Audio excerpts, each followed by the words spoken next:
ተኣምረኛ ዝኾነ ብጣዕሚ ንጨጉርኻ ኣብ ሓፂር ግዜ ከፈረፈር ዘብጥጥፍ ንዝሰባበር ፀጉሪ ንዝማዛዘዝ ጨጉሪ ደረቕ ጨጉሪ ዘለና ዘለስልስ ብጣዕሚ ፍሉይ ዝኾነ ሎማዓንቲ ዝተፈለየ ይሒዘልክን መፅእ ዘለኹ ኣብ ሓፂር ግዜ ለውጢ ትረኽባሉ ፀጉርኽን ብሓደ ግዜ ተጠቒምክን ደሞ ኣብ ሰመን ሓንቲ ግዜ ተጠቒምክን ብሓደ ግዜ ኣብ ሓፂር ግዜ ፀጉርኽን ጽቡቕ ለውጢ ተምጻሉ ማለት እዩ ኣነ ከምዚ ገይረ ዝጥቀሞ ዘለኹ ንስኻትን እውን ክትጥቀማሉ ወላ ሓንቲ ካብ ኬሚካል ነፃ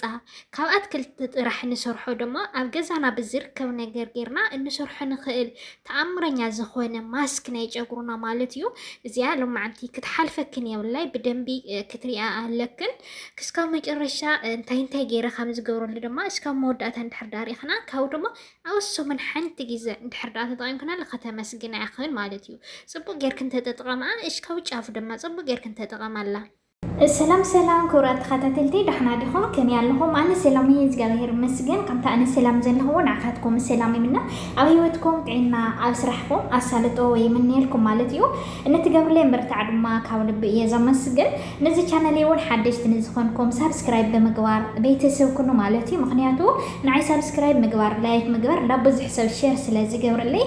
ላይክ ሳብስክራይብ ብምግባር ጀመረው ቻናል ማለት እዩ እንተገብርለይ ደግሞ ምርታዕ ድማ ካብ ልቢ እየ ዘመስግን لما أنت دم أنت أي حزلكم مزيز له بزعبة شجرنا ندق أنست يخون ندق توعت يخون نخلو معه مالتيو أبغى أنا بزلو نجر شجرنا أبغى أنا بزل نجر منهم كيميكال كنا يقولوا ما بقت كل تجرنا كن صار حنا خيل حزوزي أنت يدالي زله حد بزوجي أنا مع خلاتنا مالتيو زيا أو عخيا أو عخا مالتي بزي عقن كن جركن أو عخا تجورا زي عقن مالتي زي عقن جركن أو عخا زيون قنفر مالتي قنفر جركن زي بحر جيرة أو زي بعلم مخدن قمة الدلوا مالتي بعلم مخدن قمة مسدال خن هم زي جركن ما يتملأ ما يملي خنا مس كم زي جركن ما يملي خنا نعسر 4 ساعات تصبحوا مالتي ولا حنتي أيو بالاشن منم أيولن مالتي نعسر 4 ساعات تصبحوا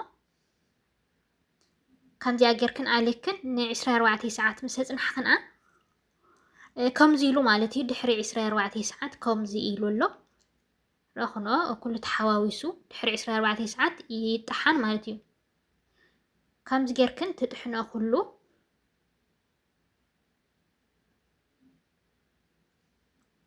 حمز جيركن مستحن كن كم زيلو مالتيو ازي حازي ازي كتنطفو لكن ازي كتنطفو لكن انا بدن بسلازركم كو اي نطفكون سنسخاتكن جن بدن بكت منطفي جيركن تنطفو لكن مالتيو اقدام خينو انا خي نطفو زا زنطف لازنوركو خستاي سلسان كو عليش سلسان كو هي زمان طفي سخاتكن كتنطفو لكن مالتيو ጨጉር ኸን ክትምሽጥ ተለኸን በምሻጥ ከያዊ ክንምንቲ ክትነጥፎ ለከን በደንቡ ማለት ነጥፊን ጠፊዩ ቱ ሓሰር ኣለዎ ማለት ሓሰር እንደቆም ሰውፃ ሆኖ ከምዚ ኢሉ ማለት ብጣዕሚ ጽቡቕ ኮይኑ ሕሮላ ሕዚ ኣውዚ ክጣስሞ እየ ማለት ከመይ ገይረ ክጣስሞ ከምዚ ገይረ ጽቡቕ ገይረ ክጣስሞ እየ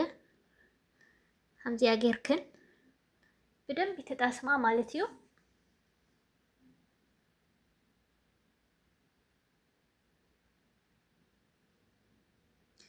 ከምዚ ኣገርክን በደንብ ምስጣሰምክና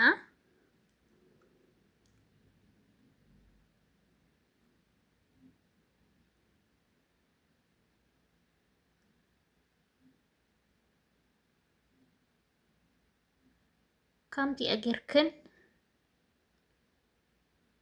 በደንብ ተጣስሞ መጀመሪያ በቆሮት ይኽን ትጅምራ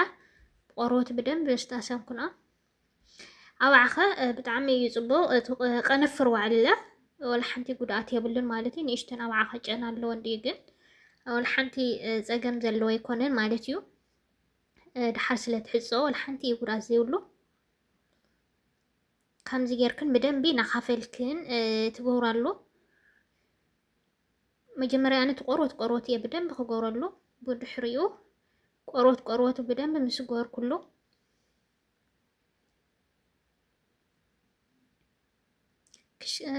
ቆርበት ምስጓር ኩሉ ድሓር ናብ ዘፈሩ ክገብረሉ እየ ማለት እዩ ከምዚያ ጌርክን በደንብ ጌርክን ትጣስማዓ ብጣዕሚ ጽቡቕ ማለሲ ለውጥ ኣለዎ ነቲ ቆርበት ፀጉርካ ድዩ ኩሉ ማለት እዩ ፍሉይ እዩ ማለት ኩሉ ግዜ ካብ ሻምቦ ብገለ ካብ ንሕፅቦ ከምዚያ ጌርና ማስክ ጌርና ፀኒሕና ብድሕሪኡ ተተሓፀብናዮ ወላ ሓንቲ ፀገም የብሉ ማለት እዩ ከምዚያ ጌርክን በደንብ ጌርክን ከምዚ ጌርክን ክሽካው ጫፉ ክትቃወኦ ኣለክን ማለት እዩ ከምዚያ ጌርክን በደንብ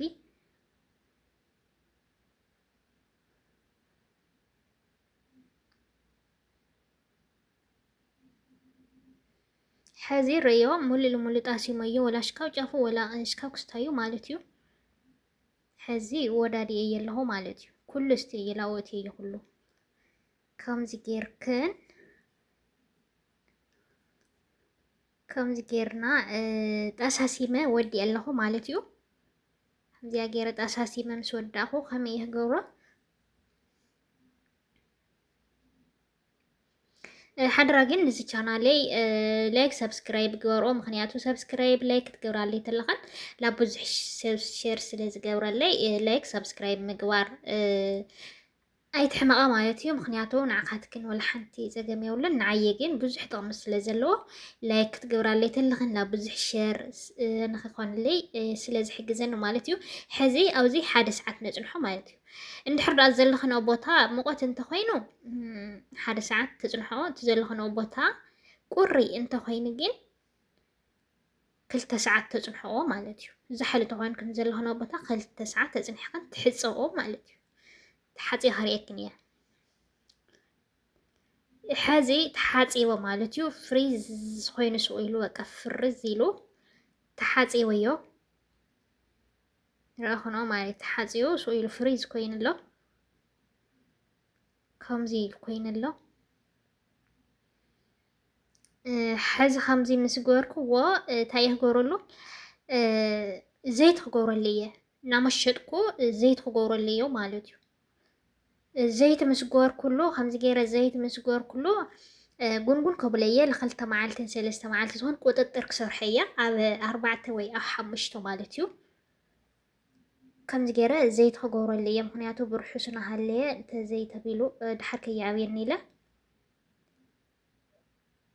ግን ተሓፂብና ክንመሸጦ የብልናኒና ግን ኣነ እዚ ስለዘይነጠፍክዎ እዚ ማስክ ዝገበርክዎ ናብ ርእሰይ ስለዘይነጠፍክዎ እንድሕር ዳኣ ደሪቑ ከይዓብየኒ ተሸግሽጉ ኢለ እየ ሕዚ ብትኩስ ዝምሽጦ ዘለኹ ማለት እዩ ሕዚ ከምዚ ገይረ ምስ መሸጥኩ ከመይ ክንገብሮ ብድሕሪኡ ከምዚያ ገይረ ምስ መሸጥክዋ ማለት እዩ ኣብ 4 ወይ 5 ጉንጉን ቁጥጥር ክገብሮ እየ ክጥቕልሎ ማለት እዩ ካብኡ ቁጥጥር ምስ ገበርክዎ ኣብ 4ይ መዓልቲ ኣብ 2ይ መዓልቲ ወይ 3ይ መዓልቲ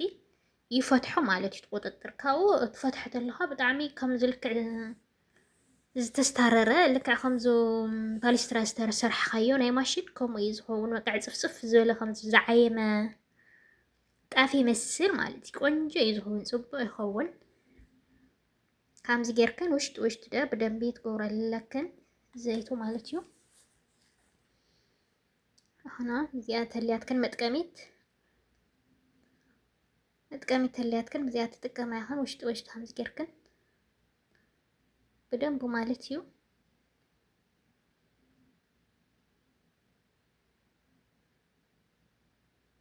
በደንብ ከምዚ ጌርክን ትጥቀማሉ ፍሊት እያ ብጣዕሚ እያ ፅብቕቲ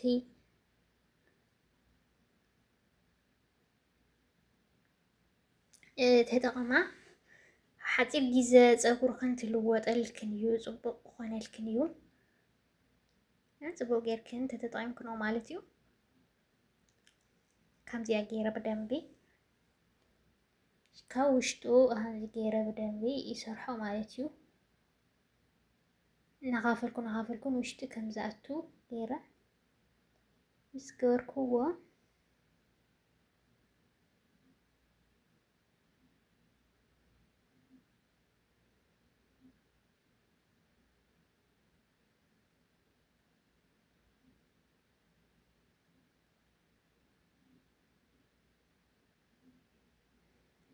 እዚኣ ጌርክን ማለት እዩ ሕዚ ወዳዲ ኣለኹ ብኻዲንክን እውን ትገብራለ ትኽእላ ኢኸን እዚኣ ጌርክን ማለት እዩ ካዲንክን እውን ትገብራለ ትኽእላ ኢኸን ቦቲ ተሃሊክን ላ